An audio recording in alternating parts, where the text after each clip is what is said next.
ఇస్కరియోతు యోధా జీవితంలో మనకు అది క్లియర్గా ఉంది. అన్నీ వదిలేశాడు, ఒక్కడ పట్టుకున్నాడు. ఇస్కరియోతు యోధా యేసుతో కూడా ఉంటూనే యేసు శక్తి పొందుకొనే మిగిలిన అపోస్తలతో పాటు తను కూడా కార్యాలు చేస్తూనే అన్ని వదిలేశాడు. కానీ ఒక్కటి ఉంది అతని దగ్గర, ధనాపేక్ష, ధన వ్యామోహం. దాని గురించి లేఖనం ఏం చెప్పిందో తెలుసా? సమస్త కీడులకు, సమస్త దరిద్రానికి అదే మూలం అని చెప్పాడు. తెలుసా మీకు ఏంటిది అది? ధనాపేక్ష సమస్తమైన కీడులకు మూలం.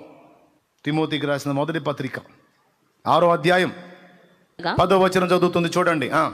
ధనాపేక్ష సమస్తమైన కీడులకు మూలము.